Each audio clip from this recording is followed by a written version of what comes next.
got distracted there. Got to play the customized audio. Well, I'm just waiting for them to tell me when we get going here since we're live streaming this. You're good.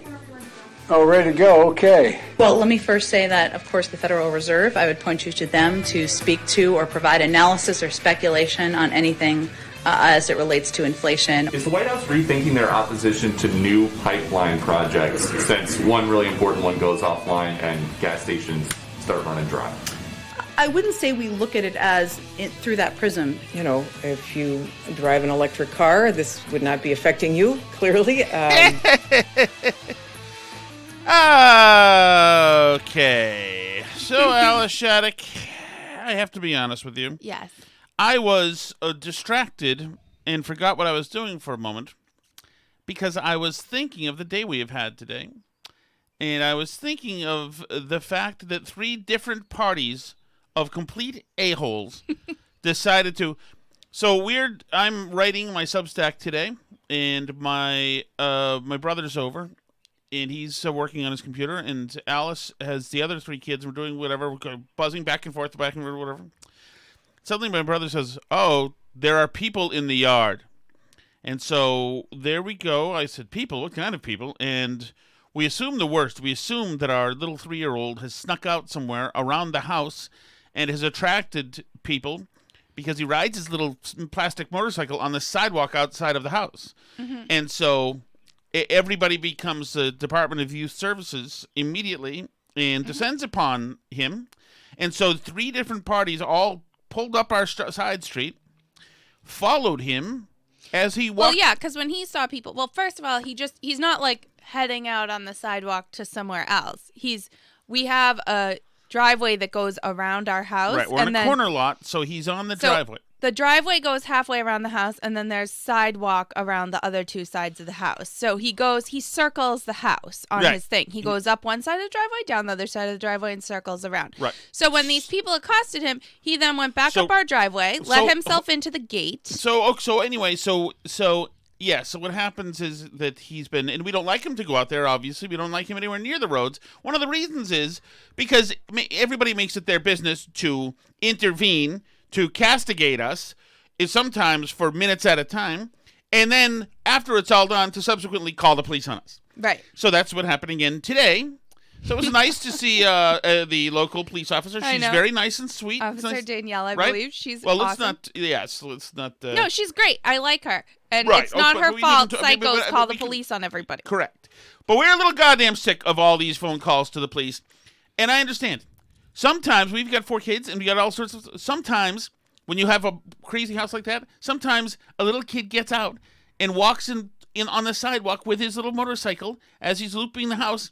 And sometimes he's there and we don't know it and we miss it. And we're sorry. We've got cameras set up and locks on doors and all sorts of stuff, safeguards to make sure it doesn't happen.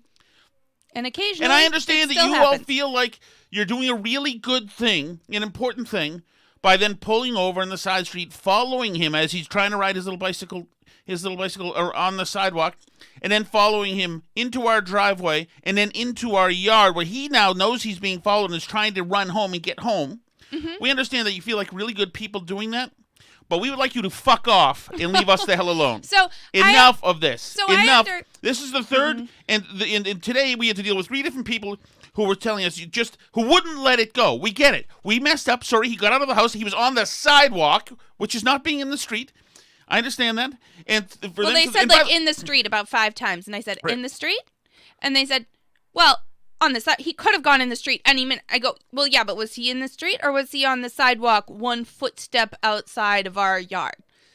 And they were like, well, he was on the sidewalk, but anything could have happened. People aren't expecting him to be in the street. And I'm like, but he's not actually in the street, though. And we let our kids go down to the mailbox where they have to step off of our grass and onto the sidewalk momentarily and get the mail out of the mailbox. And, sometimes the 3-year-old does go off of our grass and out of our driveway and onto the main sidewalk. But what I don't understand, I understand being concerned that you see a little kid on the sidewalk. What I don't understand is once the kid points the house and goes, "That's my house," and then goes back up into his yard and lets himself into his gate and goes up to his door, why you're still following him. Right. That's and what then I don't to understand. see us, to confront us, to say, by the way, this is very important. He could have gone in that street. You wouldn't understand it. And us, we already said I'm sorry, and we already said thank you very much. Okay, there you go. You get your pat on the head for being a good citizen. For that to then say, well, there's 3 different of us. We're very worried, so we all stopped, and that street is very busy. And then what did they say, honey? And then they said, and we all, this is very important because, we all have places to be, very important places to be and to do things. So we took time out to do this. And so now it's 5 minutes and we're still talking. Why are we still talking? Go now, okay? Go now. You've made us feel bad. You've followed a kid and on his own sidewalk, up into his own property, into our backyard. I know, I'm like, you're in now our into yard. our lives. They go, he let us in. Well, yeah, he let you into our yard. Like, what is wrong He thinks with you're the Easter Bunny, you idiot. So I understand. So you've already got your pound of flesh from us. So we're still talking? Why are we still talking? Did we not pass the test of this inquiry board? Did we not do well enough? Is that why then they subsequently then had to leave and then call the police? So we had to deal with the cops. Like, was the tribunal not pleased with the lack of self-flagellation that they saw out of us? Apparently not. Was She also let us know. She told me that she's like, he did trip and fall when he was in the driveway. I said, okay, like, yeah. Sometimes kids trip and fall. She goes, I mean, he tripped and fell in the driveway. And I go, right. Okay, well, he seems to be walking okay and everything. And she goes, he trips and falls all the time. Yeah, he's a jerk. Watch our podcast. You can see him trip and fall in here about incredible. 5 times. And I love this. And the moment this thing where, you know what? I'm going to call the police. There's a kid on a sidewalk. It's got to be the worst case scenario, definitely. It's not as if he's just doing rounds or he belongs to that house and whatever, and the parents are distracted for a second, This is like, I hate these people. I'm sorry. I hate these people. I understand if it was a neutral situation, it was somebody else, maybe I would say, well, they're just looking out for kids, being good neighbors. I'm sick of this. I'm sick of being looked on askance with like we've screwed up or we're simply not getting it. You don't understand. We have all sorts of moving parts. I mean, when I was a kid, we used to play in the street. Granted, not on a street that's busy like the street that we're on, but we used to play literally in the road, and cars would have to pause and wait for us to move when they came down the road. And I'm sure you lived on a dead end. I'm sure you did too. The fact that they were there 7 minutes and then 8 minutes and 9, what are you doing? Why are you still standing here? What do you want us to do for you? What is it? Was I supposed to fashion a noose and hang myself in the tree? Would that have been okay? I don't know what they wanted. But I mean, I don't. God, it's terrible. Terrible. Like, we have cameras, we have locks, we have all the things. Sometimes a kid still gets out of the door. He uses tools now to open. Yes. We have like hook and eye locks way up high on all our doors. He uses tools. He'll find a broom or whatever and poke the thing until he can get it out. Yes. Sometimes kids get out of the house, okay? Mm-hmm. Our good friends and listeners of this, they had their kid just bolt out of a daycare across town and go home. We don't like it, okay? Yeah, we didn't intend to have it happen. We weren't trolling passing traffic, but, this is a town where generally not too much happens. It's a nice half-rural town. There's horses around and things like that. It's not as if there's going to be, errant bullets flying around if our kids are outside. They're safe. The sidewalk is not the road. Yes, he could have gone on the road. That's absolutely true. He could have done a lot of things, but he didn't. So you just screw. Leave us alone. Right. I mean, like I say, I understand being worried. Like, I could envision if I just saw a little kid outside on the sidewalk being like, hey, are you okay? Is this your house? Right. But then when they go, yeah, that's my house, and then they go back up into their own yard, that's when you're like, okay, cool. And you move on with your day. Right? That's like the end of the interaction then at that point. Yes. You get to face us in our own backyard. I wish we had and we're going to talk about these animals soon. I wish we had a freaking pit bull in the back of the yard, and he mauled the hell out of them. That's what I wish, Alice. Mm-hmm. So now we're being written. It's somebody called the cops on us last week. Somebody called the cops, the same cop actually, who thankfully is fantastic, but I don't want to out her, Alice. Okay. But like, do you understand? Well, you're making yourself feel like a good person and ratting somebody out for what seems to me is a human mistake when you have a bunch of kids. That the police write it down and these things add up, and the police can't ignore this stuff. So once again, we've had to have the cops come over here Very nice cops. They're great. And we've had to present our kids to them. Yeah. Make sure they're all alive right. and dressed and whatever. Because God knows what we're capable of in this house, because one kid took his little plastic bike and rode around the house. God, you people suck who do that. Who suck. Well, yeah, and by the way, I mean, like, obviously, we are people of white privilege, but, like, people do that to black families all the time, and it ends up really damaging their lives, by the way. They end up taking kids out of houses, and I think James is trying to keep him out. Hey, James, you can let him in. You can let him in, James. You can let him in. Okay, this is a wellness check for those of you on YouTube, so you can see that he's okay. Still alive. He's fine. Yes. This is the guy in the sidewalk. Hey, buddy. Hey. Oh, man. Enough of that. So I've said my piece, Alice. Are you done with this part of the program? I'm all set with this. I'm all set with this part of the program. It was a banner day for somebody in Washington District and Columbia. As well as for the way she likes to use one pet expression. Circle back, Jen Psaki, circle back. That's your way of saying to the media pack. If a fact's in doubt, you'll go find things out and give more details when you circle back. You're no hack, Jen Psaki, you're no hack. All right, the non-hack circling back, Jen Psaki, was absolutely very helpful today. Very, very helpful today, especially when it came to things like inflation, which seems to be now a fact of life. Alice, you missed it the first time around, but welcome to 1977. Exciting. I've always wanted to relive inflation is the here, 70s. and lines at gas stations are back. I do remember some of those, and we need to fill up the other car. But we just need a hostage crisis there's now, right? the media has told us there are no lines at all, and there's no serious gas shortage. No gas shortage because we due to the hacking attack, the spyware, ransomware attack. Right. Even though we're told there isn't. There are people waiting in lines all over social media trying to get gas. So we're just in many states. Not that I don't We're trust talking about like Florida, Georgia, both the Carolinas, Virginia. It's the whole southeast of the United States has gas stations that are out of gas and lines of cars around the block. Yes, when you've got the Janet Yellen saying, and others in the administration saying, there's no big problem with gas shortages right now, but please don't go out and hoard.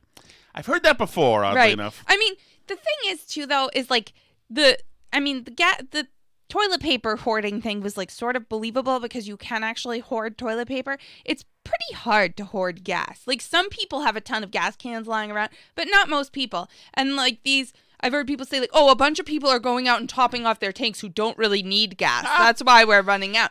Like that can't account for that much gas. Like they were going to have to get gas tomorrow or the next day anyway, right? Like you can only put so many gallons in your car. You only have so many gas cans. Like I have not yet seen anybody with like a van full of gas cans that they're filling up at the gas station. Well, then let's ask some important questions of Jen Psaki. Is the White House rethinking their opposition to new pipeline projects since one really important one goes offline and gas stations start running dry? Good question. Are they thinking about rejiggering the pipeline ban since we've had now this crisis?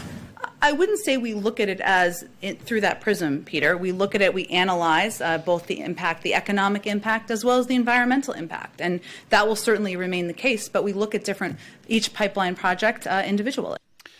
I would like it if they looked at it through that prism, though, just briefly, considering we all drive gas vehicles. We all need to drive. Most of us need to drive gas. We don't look at vehicles. The gas industry through the prism of whether or not the American people can buy gas for a reasonable price. That's not. No. The lines of people needing to get gas and not being able to fill up their cars so they can like go to their doctor's appointments. That's not the prism that we look at it through. Mm-mm. Yeah, so we won't be rethinking anything is the short answer to that, Peter. I'm sorry about that. If the solution for this pipeline going offline is for oil producers to start using rail cars and oil tankers as floating storage and for the EPA to start letting gas stations sell lower quality fuel that is not as clean burning. How is the president showing U.S. climate leadership? Well, Peter, I think what the president's trying to do in this moment in time is ensure that the American people know that we're going to work to address this current challenge, and that he's going to use all of the assets. Work to address this current challenge. And resources at his disposal in departments, and you saw that as evidence from what our Secretary of Homeland Security talked about, what our Secretary of Energy talked about to address these current challenges. And he doesn't want people on the East Coast and the Southeast to worry. He doesn't want them he wants them to have an understanding of the fact that the government is all over this, and we're working to address it and address their needs as quickly as possible. Well, if he doesn't want them to worry, and I understand the fact that he's trying to do some emergency stuff, that's fine. Mm-hmm. But if he doesn't want them to worry, then how about looking at it through the prism of those people who have concerns about closed pipelines, especially when we are removing pipelines and stopping projects. Mm-hmm. Also, yesterday, didn't she say that they didn't have an opinion on whether or not the company should pay the ransom because they're a private company and it's not their problem? I don't know the details of this thing. What's going on? Is this one of those things where you have to give them $8,000 or else they'll... So it's a ransomware attack, so they do want money. It's a Russian hacking group called DarkSide. But it's okay. So what's the difference? What is? I understand these attacks where like they'll go in and they'll threaten to shut down police stations like 911 call center, and so you got to Venmo them $500, and then a lot of times the towns just do it. You know, I understand that, but ransomware sounds like it's a particular kind of virus or. No. So it's the type of attack. So they don't include. They call it like big game hunting attacks, where they target an organization that they feel has a lot of money. That has the financial means to pay this, and the DarkSide group has said they sort of apologized for this a little bit obliquely and said like, oh, we try not to target things that actually have a social impact. We're not geopolitical. They are a Russian group though, and they've avoided targeting Russia or Russian allies businesses because they're they're trying not to get cracked down on by the Russian government. But I think that in particular this attack on this oil infrastructure really raises a question of to what degree they're just staying on the good side of the Russian government and to what degree they actually are in bed with them. I mean, Russia's a little like China in that sense, where anything that's in Russia is kind of in bed with the Russian government. But I think it's a little bit of an open question still right now whether or not they're, how much they're an arm of the Russian government and how much they're their own thing. They claim they're their own thing. They're saying it's just about the money. We don't attack hospitals. We're not bad guys. We just are attacking companies for money.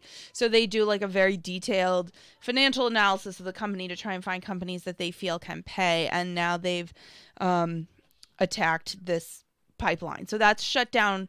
It's been shut down fully. They've started to bring some of these like ancillary pipelines back online, but it could be until this weekend before. Wow. And that supplies, like half the gas on the East Coast, basically. So, dang. Yeah, it's a really big deal, and it's a really big deal, because of the Russia connection, obviously. Well, I've never heard of this. This colonial pipeline. I just don't know a lot about this. I didn't know that one single carrier handles half the gas in the East Coast. Holy hell. All right, that's fine. All right, Jen Psaki, back to the inflation question. This is, I would say, crucial right now because Americans are noticing it. You're noticing it when you buy meat, certainly lumber, all sorts of other commodities. Things are getting more expensive. We are expecting new inflation numbers out tomorrow, and I'm wondering if the gas price surge and the continuous commodity surge like lumber is changing the administration's outlook at all on inflation. Well, let me first say that, of course, the Federal Reserve, I would point you to them to speak to or provide analysis or speculation on anything as it relates to inflation or... Now, hold on. I want to go back to the question here. We are expecting new inflation numbers out tomorrow, and I'm wondering if the gas price surge and the continuous commodity surge like lumber is changing the administration's outlook at all on inflation. Well, the question was, is it changing the administration's outlook on inflation? Right. Let me first say that, of course, the Federal Reserve, I would point you to them to speak to or provide analysis or speculation on anything as it relates to inflation or... She wasn't asking for analysis and speculation. She was wanting to know if the administration's outlook on inflation has changed. Right. That's it. She knows that the Federal Reserve exists. She knows that, other agencies exist. She wants to know about the administration's outlook on inflation. Or the impact of certain external actions. I will say, as we've said in here before, but we'll reiterate that, of course, we take the possibility of inflation quite seriously. As actions that have been taken to date or proposals that have been made, most economic analysts believe that it will have a temporary or transitory impact. But in terms of analysis on current events, I would point you to the Federal Reserve. We want to know that you're acknowledging what's happening in current events. Do you see it? And what is, or is that the answer, that it's transitory? That's it. We think it's going to be brief. So far, this is the initial coronavirus response. Right. Well, it might be brief if we actually cut off the flow of all the cash that they're dumping into the economy. But since there's no sign that they're not going to keep doing this. Well, that has nothing to do with it. I was told by Anna Presley and members of the administration that people are worried about the coronavirus. They're worried about being beat up because of masks. They're worried about they can't get daycare. And there are many other reasons why people can't find work, but the checks are not one of them. That's what I'm told. So there you go. That was Jen Psaki today, not being transparent, not even telling us she'll circle back about inflation. Just to, go speak to the Fed. That's their thing. Of course, it's not her thing because she won't be affected by it. She's in the D.C. Beltway. She is safe from all of these mundane these concerns. Ills. Correct. But the best, the quote of the day was Jennifer Granholm of the Department of Energy.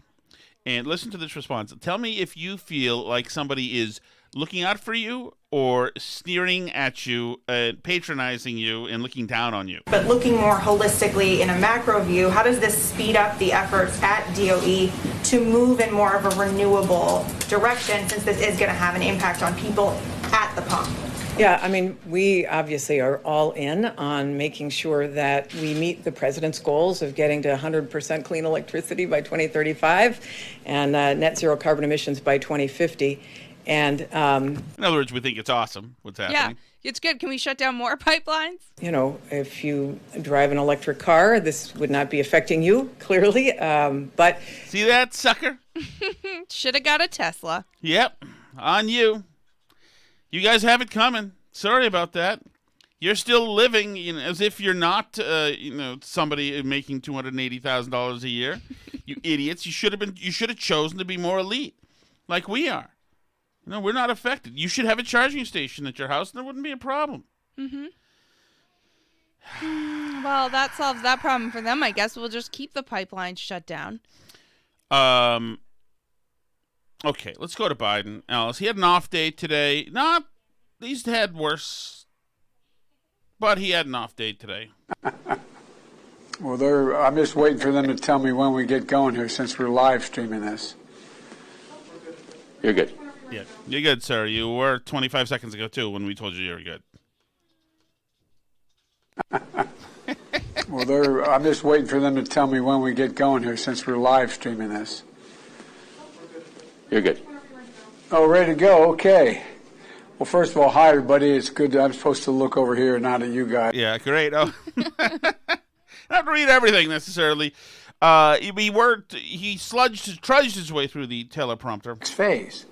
And to help us get there, we've added two new tools. One, Americans can go to vaccines.gov, or they can text their zip code to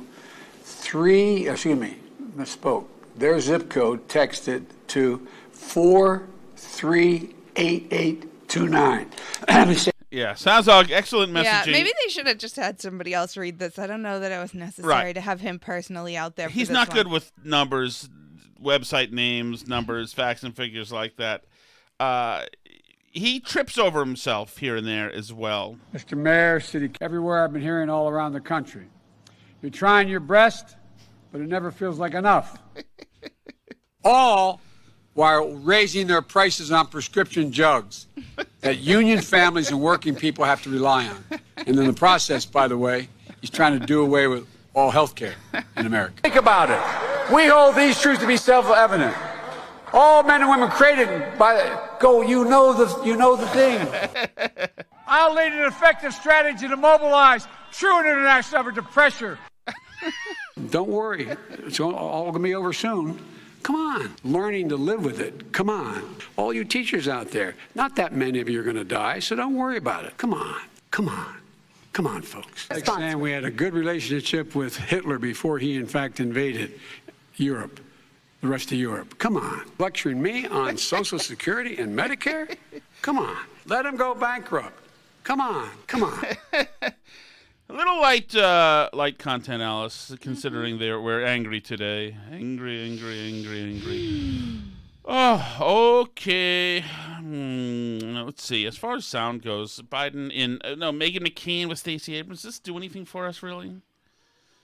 Doesn't she just flex? Who is what? Why is Stacey Abrams a thing anyway? The focus on the economy is too masculine. Okay, fine. U.S. economy only added 266,000 jobs last month, which was far less than the more than 1 million that was expected. It was so bad that there were reporters on air that had to double check the number to make sure they had actually read it correctly, not to mention that the fact that all of the jobs went to men. Is this a clear indication that throwing money at this problem isn't working? Actually, I would see it a different way. We know this is a complicated challenge, a pandemic that's affected the economy for women in devastating ways. And the notion that recovery would happen overnight is just, it's unfounded. Instead, what we're seeing are the combination of being able to survive the pandemic and start to build towards recovery. And I think that's why the American Jobs Plan and the American Families Plan are both so incredibly important, because it recognizes that the economy of care, which employs so many women, has got to be seen as an essential part of how we rebuild our economy, and that it is insufficient for us to simply focus on the more traditional masculine areas of the economy, recognizing that we have to have women in every area, but that in particular women have been hardest hit, and therefore we need intentional engagement and intervention to rebuild it back more solidly. Yeah. Now let's the economy talk was too about masculine. The economy was too masculine, honey. So as we're building back better, we have to build back the care economy, which means we employ more women and more women of color. It's not enough just to have the economy come back and jobs to be back and the stock market to be back. The solution to our totally cocking up of the economy is to us do it tenfold. Is more of it. Yeah. That is it. We screwed you. We had a pandemic, so we screwed you all over. And now, instead of just letting you go back to normal, we're going to fix the things that we believed were wrong with the economy beforehand when the economy was doing totally fine. So, that's great. So, I'm going to be on WTIC tomorrow, which is Wednesday, and Thursday and Friday, and I will keep the story for there because I don't want to ruin everybody's day over this. But a small child was killed by a canine in Connecticut on Monday evening around 8:30 p.m. Norwich. Police officers responded to a home for a reported dog attack. Upon arrival, officers found an infant boy who had been mauled by a dog described as a blank mix. Alice, I'll give you a hint. The Yorkie? Yeah, you got it. Yorkie mix? Yes, that is remarkable. Okay. Yes, another Yorkie has snuffed out a tiny life in Connecticut. No, of course, that is the pitted bull. Mm-hmm. A pitted bull killed a child, and the pitted bulls damage all sorts of kids every year. Right. And we tolerate this. I don't know why. They're ridiculous dogs to have. I know that you have one. If you have one, that you that can yours see a is, couple behind Tom as he speaks. Yeah, that's right. Can you see? Can they see the whole thing? Now they can. Yeah, there you go. There you go. And your lights aren't on your Oh pitted God, bulls. Alice, you gotta tell me. Sorry, I this just noticed. This is my Himalayan salt rock lights. You left yours on last night. Around your pitted bulls. There you go. On my pitted bulls, there's two here, engaging in combat, which is something that the pitted bull is good for. I realize that you may think these dogs are wonderful, and some of them are the sweetest things in the world, and yes, they are.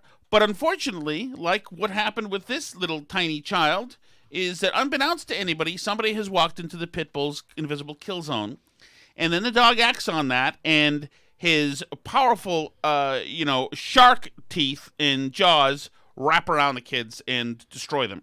Mm-hmm. So this dog is a suck breed. It is not conducive to living around kids and families. I'm Right. sorry. I know you might have one. You think they're the best thing in the world, and I'm not mad at Lulu or Bella or whatever benign anodyne name you've given your potential killer. That's fine. But these dogs are little monsters, and they got to go. Except for the one I'm going to keep in our backyard for when nosy townspeople decide that they are going to I play. thought about losing Pepper on them. Actually. I don't think that would have done anything. The neighbor's dog, She the would've- chicken killer, would have done something. So that is where I am. But I'm not going to complain, Alice. You know what? Life's too short. It's too short to worry. You know what I say, Alice? I say don't sweat the small stuff, and it's all small stuff. Good one, honey. Good one. You know? I noticed that about you. You seem very relaxed and calm as small inconveniences attack you. I don't know how to take my anger home with me, Alice. Especially when so much good is happening. Meghan Markle has a new gig, right? Yeah, so this is besides her children's book, their Netflix deal, their new podcast, Prince Harry's various consultation gigs for like woke fake executive positions at various companies.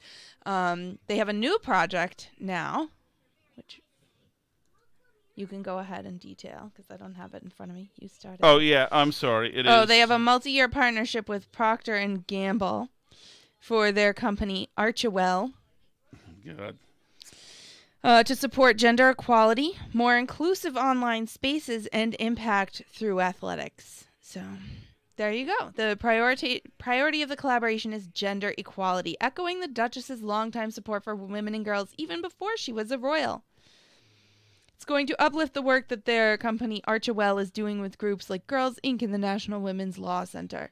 It will also highlight Procter & Gamble's work with Promundo to empower men and boys to advocate for gender equity. So there you go. Very important work that they're up to. I assume they're making next to nothing from all these very important efforts.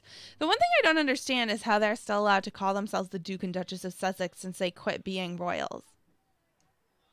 Why are they still allowed to do this? Like her children's book says it's by the Duchess of Sussex. How are they allowed to still trade on the British royal family titles when they've quit doing it? You know, it's not like the hardest job in the world. I recognize that there are lots of social pressures and stuff, but you know, for the amount of money that you get from the British taxpayer to be a royal, it's really not like that big an inconvenience that you have to go to ribbon cuttings and know how to curtsy and stuff.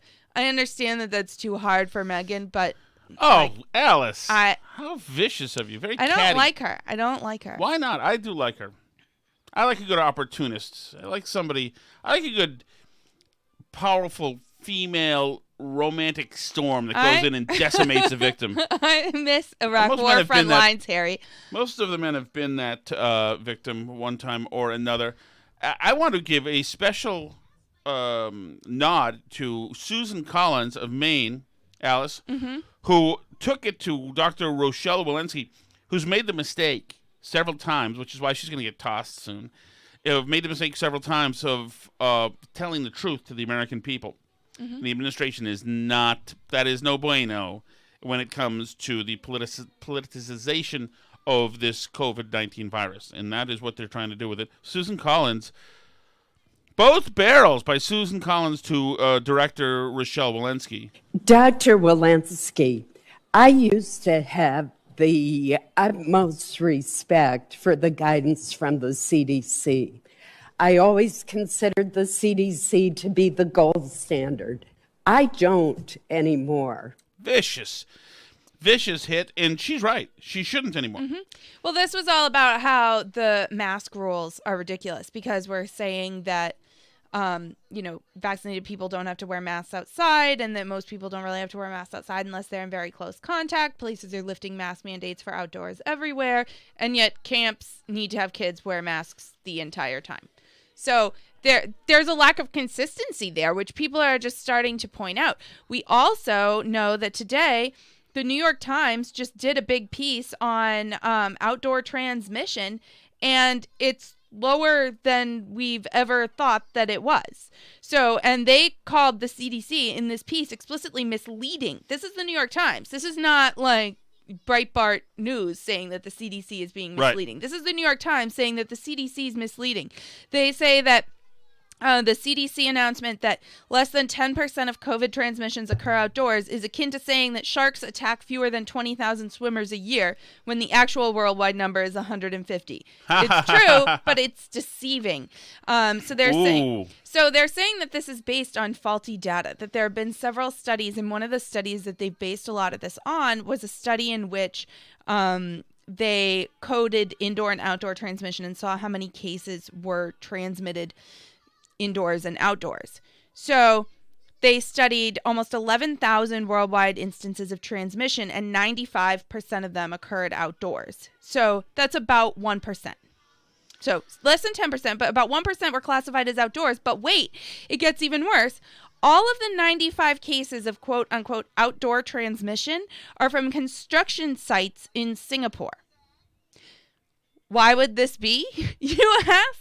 Because construction sites from Singapore are not actually outdoors. So the study authors were trying to be conservative, and when they saw construction sites as a classification of places where it was transmitted, they coded that as outdoors because they just figured, like, construction sites could be indoors or outdoors, but we don't really know. So we want to conservatively see, we want the biggest possible chance of something being outdoors. So, but as it turns out, all the construction sites, and when you dig into the data, all of the transmissions actually were indoors. So out of the 11,000 places, cases of transmission that the study authors examined, none of them were outdoors. And they've done similar ones. In China, they had a study, I believe, was it 7,000 people, this study? 7,324 cases in China found one instance of outdoor transmission involving a close conversation between two people. So it's what a fraud. What a total fraud. Almost impossible. They're saying that it's much closer to 1 in 1,000 cases happens by outdoor transmission, and probably even lower. They're saying much, much less than 1% of the cases that are being transmitted are transmitting outdoors. So this is the data that we have, but the what are we CDC, doing then? Wearing masks and running around? It's ridiculous. It's absolutely ridiculous. So the God, CDC, this is obscene. So the New York Times reached out to the CDC and said, "How do you justify this? Less, about 10% of transmission is happening outdoors." And they said, "We have limited data on outdoor transmission. The data we do have supports the hypothesis that the risk of outdoor transmission is low. 10% is a conservative estimate from a systematic review of peer-reviewed papers. We cannot provide the specific risk level for every activity in every community and err on the side of protection when it comes to recommending steps to protect health." So sorry for effing with you for the last year and a half, destroying lives and businesses and the mental health of so many of you. Sorry about that, but you know what? We're just out of an abundance of caution. What a bunch of monsters. So outdoor transmission is just practically like not a thing at all. It's just not even really, it doesn't So what are we doing now? Why are we going to have another game this week with my daughter and they're all going to wear masks? Mm-hmm. Who's going to be the person who works for government who says, it's over, it's fine? Oh, I got to tell you what happened today, Alice. Oh, okay. My brother and I went out for Tripe this afternoon. Right. So we went to a magical place called Salem, New Hampshire, to a restaurant called Ralphie's. Mm-hmm. It's an Italian restaurant. Okay. And we walked in, and on the window, on the front door, there was this note. And I took a picture of it because I was so blown away. You ready? I'm ready. You excited? Mm-hmm. I'm waiting with bated breath. On the front door was this note. Following New Hampshire's new guidelines, masks will now be optional for all customers and staff. Thank you, the Fioli family, the owners. Beautiful. We opened up the doors, and there were diners, staff, people at the bar drinking next to each other with no masks, no social distancing. We were in a booth next to other people, no masks.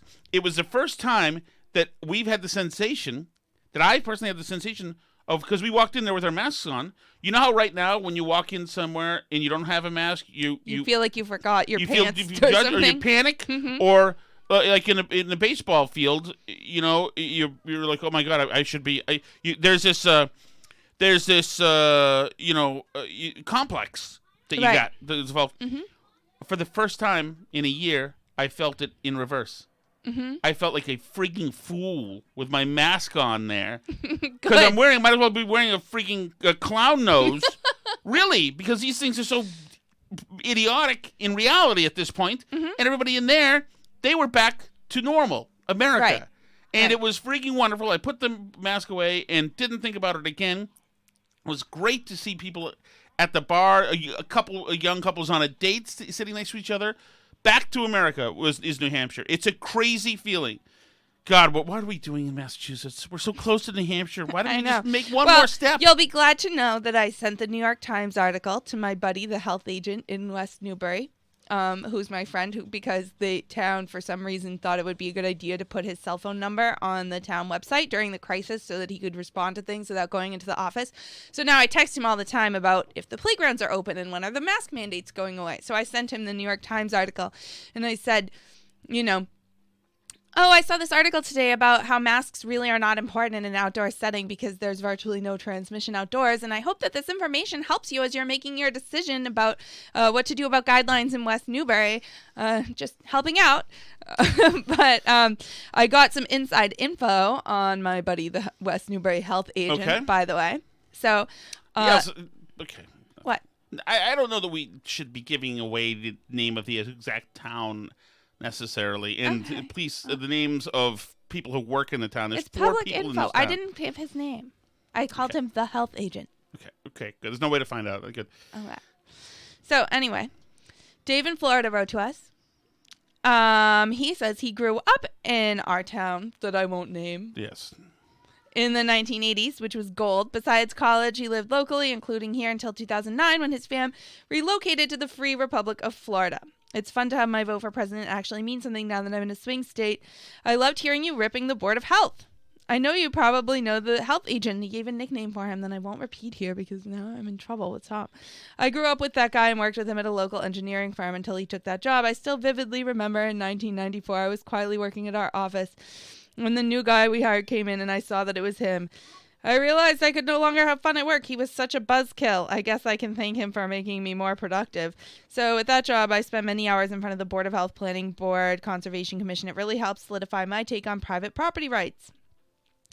And he said, I see Tom's point about the coaches wearing masks and not wanting to cause a stir down at the field, but Alice is correct and roasted you big time, Tom. Take that thing off and put it in your pocket out of sight. If people want to make you wear it, smile, wave, and throw it on to help them deal with their neuroses. There you go. So, Alice, I missed some of the audio that you sent along, including this TikTok Weber's Wave Films. Mm-hmm. Is that something I can just play here, or is it dirty?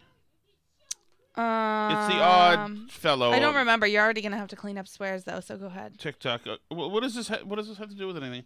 Somebody says it's about children being with drag queens. Okay, children being with drag queens, and the person talking to is a drag queen. Is a drag queen. His name is, I think, Kitty Demure, and he uses he/his pronouns, but he's spoken out on this issue before. So, but this was a little video that was on the internet today. Telling people to keep their kids out of drag and keep your kids out of our fucking gay clubs. Sorry. I saw that the other day. There was a video of these 2 kids walking down some drag show. Yeah. So I'm sort of blending the 2 messages together because I think at some point they do come together. Obviously, when we're seeing 12-year-olds dressed as girls and women, stripping for gay men, throwing them dollar bills on a stage, it's just, I don't know why we have to, me as a homosexual has to tell people, keep your kids out of my life. Keep your kids innocent and pure as long as you can. And, they'll discover their own sex life. They'll discover their own sexualities. And drag's not a sexuality. It's an art form. What do you feel about the whole story hour, drag queen story hour? Oh, I think it's stupid. I think it's damaging. I think it will actually lead to more confusion of gay children. Can we vote for this person for president or governor or city council, school committee, whoever this person is? He's an odd-looking dude. Mm-hmm. His makeup has been better than it is in that video and other videos. I love this man, Alice. Okay. I don't care. I want this person to be. I want simply common sense is all I look for now. That's all I'm looking for. I want this person to be representing us in some way. Mm-hmm. God, all we needed was to not be a psychotic bunch of boneheads. Uh-oh, somebody's ratted me out to Stelter. Wonder if we'll hear from him. Dun. Oh, somebody tagged Stelter into your thing. Dun, dun. Yeah, Tom wrote on his Substack today about the ratings demise of CNN and how their gambit to make themselves into a 24-hour role of Tucker Carlson criticism is not working out for them ratings-wise. Yep, you know what? Sign up for my Substack. It doesn't cost anything. It can cost something if you want to, but if you just want the free ones, but you won't get this one. Just steal it from somebody. Somebody will get it. Find somebody who's paying for it, and bribe them with a beer or some tripe for that. Well, also we always, when we post it on social media, we try and give you enough of a gist so you get the idea of what the point is, and then you can decide if you want to sign up to pay for something, or you can just check out the free post. There's always at least one free post a week. So, ooh, Lordy! All right, so we do have this Rand Paul stuff, but you kind of covered that, didn't you? No, we didn't get to that at all. Did you not? That was mass. This is Wuhan Institute of Virology. This is a separate issue. This is what, if you watched Tucker last night, you'll see this. The Wuhan Center for Virology, whatever it is, Institute of Virology, got some money kicked over to them care of Dr. Fauci. And us. Right, and us, the taxpayer Dr. dollars. Fauci's money is our money, really. Right. But there's a question. So if you remember last year, this was like a big conspiracy theory. They tried to cancel Tom Cotton because he dared to suggest that maybe this virus could have gotten out of this lab that's in Wuhan, where they do virus research. And one of the reasons people are really concerned about it is that they were doing something that's called gain-of-function research. So it's possible they were studying viruses, and it's possible that the official story is correct and that this is just a virus that came from nowhere in the wet markets, and we don't know how it came to be. There's also a possibility that at this lab where they were doing virus research, they were researching this virus and it somehow leaked out of the lab, whether in a lab animal that got out or from a person that was infected with it or had some took some sample out of the lab, who knows, whatever. But there's an accidental leak theory. But then there's also the idea that this is not, that it still could be accidental, but that it could be a virus that is not fully naturally occurring to whatever extent. Because one of the things that Fauci has wanted to fund is called gain-of-function research, which means that they take existing viruses and they experiment with them to see which types of mutations, which types of spike proteins on the virus make them more transmissible and more deadly. So they do research on the viruses ostensibly to, know what to do if we ever end up with one of these that happens naturally, but they actually take some of them and they make them more deadly on purpose or more transmissible on purpose in order to experiment with it. So that's called gain-of-function research. So there's a theory that, that they were doing this and that's what got out. But there's also people who think it was released purposely by the Chinese government as a bioweapon. So there's a range of possibilities here, and none of them is really fully eliminated. But anyway, Rand Paul goes after Dr. Fauci for this in government Congress authorities, today. Self-interested in continuing gain-of-function research, say there's nothing to see here. Gain-of-function research, as you know, is juicing up naturally occurring animal viruses to infect humans. To arrive at the truth, the U.S. government should admit that the Wuhan Virology Institute was experimenting to enhance the coronavirus's ability to infect humans. Juicing up superviruses is not new. Scientists in the U.S. have long known how to mutate animal viruses to infect humans. For years, Dr. Ralph Barrick, a virologist in the U.S., has been collaborating with Dr. Shi Zhengli of the Wuhan Virology Institute, sharing his discoveries about how to create superviruses. This gain-of-function research has been funded by the NIH. The collaboration between the U.S. and the Wuhan Virology Institute continues. Doctors Barrick and Shi worked together to insert bat virus spike protein into the backbone of the deadly SARS virus, and then use this man-made supervirus to infect human airway cells. Think about that for a moment. The SARS virus had a 15% mortality. We're fighting a pandemic that has about a 1% mortality. Can you imagine if a SARS virus that's been juiced up and had viral proteins added to it, to the spike protein, if that were released accidentally? Dr. Fauci, do you still support funding of the NIH funding of the lab in Wuhan? Senator Paul, with all due respect, you are entirely and completely incorrect that the NIH has not ever and does not now fund gain-of-function research in the Wuhan Institute of Virology. Do they fund Dr. Barrick? We do not fund. Do you fund Dr. Barrick's gain-of-function research?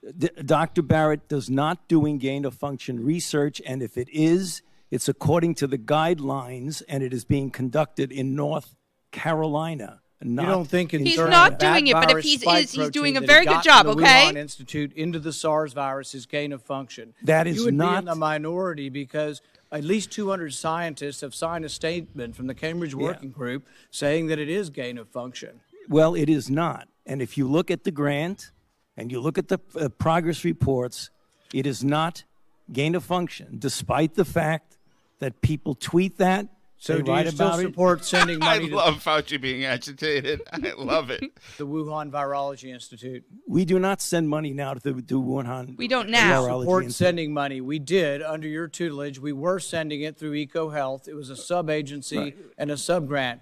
Do you support the money from NIH that was going to the Wuhan Institute? Let me explain to you why that was done. The SARS-CoV-1 originated in bats in China. It would have been irresponsible of us if we did not investigate the bat viruses and the serology to see who might have been infected. Or perhaps it would be China. irresponsible to send it to the Chinese government that we may not be able to trust with this knowledge and with this incredibly dangerous viruses. Government scientists like yourself who favor gain-of-function research. I don't favor gain-of-function research in China. You are saying things that are not correct. I just, in the past, have sent money to people who are working with a lab in China doing gain-of-function research, which isn't really gain-of-function research because I'm going to quibble with you about the definition of exactly what changes they're making to the viruses and whether or not that actually qualifies That as has brightened my gain-of-function mood research. one heck of a lot, Alice. I got to tell you. Wait! What? I had another thing. Oh. I'm going to brighten your mood more. Oh. So, Mara Gay at the New York Times did a little... Mara Gay. Mm-hmm. Okay. Did a little quiz for some of the mayoral hopefuls in New York. She asked them what the median price of a home in Brooklyn is. And she asked them what the rent is in Manhattan. So, good question to ask to see if these people are, have their ear to the grindstone, I say, Alice. Yeah. So Margay says, thanks. Do you happen to know what the median sales price for a home in Brooklyn is right now? And Sean Donovan replied, in Brooklyn, huh? I don't for sure. I would guess it's around $100,000. Oof. Yeah, maybe at the turn of the century. And she said, it's $900,000. Right. And he said, median home, including apartments? And she said, thanks. And just answer this question. This is to now Ray McGuire, another mayoral interviewee. Thanks. And just answer this question to the best of your ability. What is the median sales price for a home or apartment in Brooklyn? He says, in Brooklyn, that number's gone up now. It depends where in Brooklyn. And she says, just average for the borough, the median. And he goes, it's got to be somewhere in the $80,000, $90,000 range, if not higher. And he responded, $900,000, and she responded that it's $900,000. Where the hell is the rent is too damn high guy? Get him out here. He'll know. Yeah, so then she did the same with Andrew Yang, where she asked him, we have a bit of a pop quiz. Just answer the best you can. What? Actually, that's a different... He aced another question here, but that's a different one. What's the median price for a home in Brooklyn? And he said, oh my gosh, Brooklyn's such a diverse place. And she said, you're the math guy. And he said, I know, I'm the math guy, but this is like a median. This is blowing my mind, this question. So median home could be any size, right? So some of them could be very substantial, but you're looking at the median, so you have to whittle it down. I would say that the median, it's going to be something much higher than it should be. So the number that popped into my mind is $900,000. Whoa! Yang, man! She says, that's exactly right. He goes, no way, I was going to go with 800 or 900,000. And she says, what's the median rent for an apartment in Manhattan? Again, you're looking at different types of apartments and all the rest of it. The number that's popping into my head, I really should hone in on one bedrooms because I figure that's the median, right? So like a one bedroom in Manhattan probably costs you, there's been something of a decline, but the range in my head is like $2,800 to $3,000 a month. And she says, very good. It's just under $3,000. We'll take it. Yang, man. She also asked him. My buddy follows me on Twitter, Alice. Mm-hmm. We're friends. We've talked about stuff before, which Yep. makes me cool. I'm glad you mentioned Yang because I want to tell you something about him. Right. People talk about his crazy policies and this and that, etc. Mm-hmm. And, now at this point, universal basic income is almost like an aside thing. That wasn't We already have it now. Right now we have it. Now we're giving away everything, so that's fine. And he's got some wacky ideas about this and that. Mm-hmm. But, and I've been thinking about that. People say, people tend to like him. People tend to. He's a force for positivity. Yep. So, and I listen to a lot of people, a lot of podcasts, and they talk about him and say he tends to do well here and there, whatever. Mm-hmm. And he could very well be the next mayor of New York. So my feeling with Andrew Yang is that I would vote for him, even though we're probably opposed on our politics. I mean, he's a somewhat progressive guy with some far out left field ideas as well. Well, he's in trouble right now because he tweeted support for Israel and Stephen Miller complimented him. Right. Not Red Steez, Trump, right. Nazi Stephen Miller. So here's my in thing. trouble with all the progressives now. Here's my thing. I heard somebody, I think it was John Podhoretz on the Commentary podcast, say that Americans go by this feeling about candidates that is he somebody you could have a beer with. Right. Obviously, that's an old, thing. Everybody always uses this. Well, my feeling on Yang is, for me, and for people like me, is that I feel like he's somebody I have had a beer with. I feel like such a cultural connection to Andrew Yang. He would fit in with dudes I know. I could get a beer with him immediately and pick up in conversation about any number of things, shared experiences and cultural experiences we've had. We're about the same age. I think I'm a little older, maybe.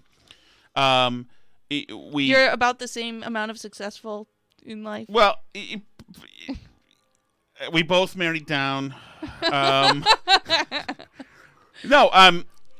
no. What I'm saying is this: you remember where we had when we lived in Melrose, our next door neighbor, our neighbor Junior, who was born and raised in Brazil. Right.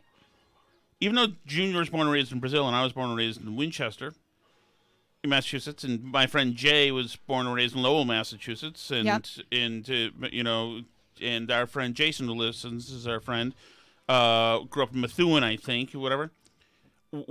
We all have essentially the same cultural experience. We grew up watching the same stuff. We grew up, having the same general value system. We grew up the United States were the good guys, the Russians were the bad guys. Just culturally, Rambo was good. Stallone meant something good. Arnold was good. We all knew all the lines from all those things, etc. We all got into video games. We all liked women, and we're